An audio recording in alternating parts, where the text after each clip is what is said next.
Step 6. Remove the nuts and lock washers from the fender bolts. Remove the two 1" by 4.5" bolts and lock nuts that attach the loader frame to the front support plate. What you're looking at here are the nuts and lock washers from the fender bolts.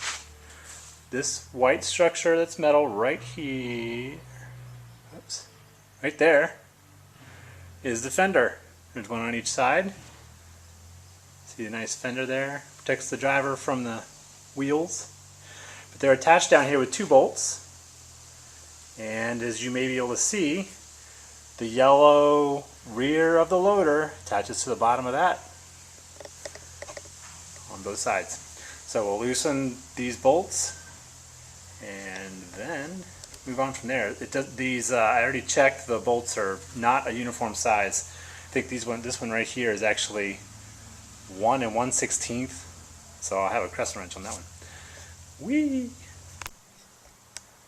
So I was able to get the right side completely loose, and then when I started doing the left side, I got the first bolt off, and the second bolt started coming off, and the big loader is falling down, which I'm not really sure what's going to happen once that last bolt gives. So I'm going to see if I can get this jack underneath there to hold it up a little bit. I was able to get the nuts off using a 27mm and a 24mm impact socket. How about that? Got 3 2x6s, got my lift under there, able to lift it up just a little bit. Now let's see what happens when I get this bad boy out of here. Oops, get my breaker bar. Okay, got that off. Now what I want to do is release the jack a little and see what happens with the loader. I know it's going to fall down, but I wonder if it comes down to a point where it'll stop, or if I just really need to keep that lift on there. Oh, that falls a lot. That's as far as it goes. I'm going to go take a look at the front real quick. I'll probably just put the weight back on there. Alright, fenders are removed. Time to get to the front bolt. Okay, so I was having trouble working this nut off. It's got a bolt and a nut, and when you turn the nut side over here, I just turned the bolt over there, so I borrowed another 1.5" wrench from a friend, a neighbor. And then I figured out that I needed to put a pipe wrench on it to get some more leverage. Once I tighten that down, it doesn't, oops, let's get that more correct here.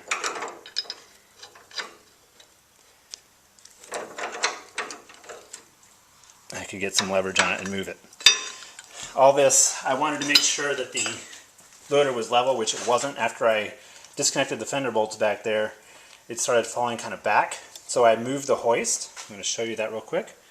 If I look up here, the hoist is now attached to straps that are back here. Before, they're actually attached to the front frame up there. The hope is that it's a little more balanced and the hoist will carry the weight a little better. So I'm going to keep loosening these bolts and then we'll get back to it. Alright, with a little bit of work, I got the two bolts out. There's the one space for the bolt is right there.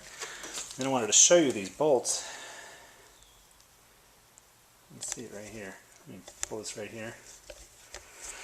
Now, the bolt is described as 1" by 4" long, and the 1" is actually the diameter of the bolt. I don't know if you can see that on the ruler there, but there's the 1" and it's the diameter of the bolt. And the 4" it's just a little bit longer than that, but that's how long it had to be to go all the way through the framing members and put that nut on the end. But the head and the nut are 1.5 inches. Anyway, so you will need 2 of these wrenches. I'm going to have to put that in the description. So there's that. Now I'm ready to go to the next step, which is to lift up the loader and back the tractor out, which of course I'm going to have to drag it because it only goes forward. So that's going to be fun.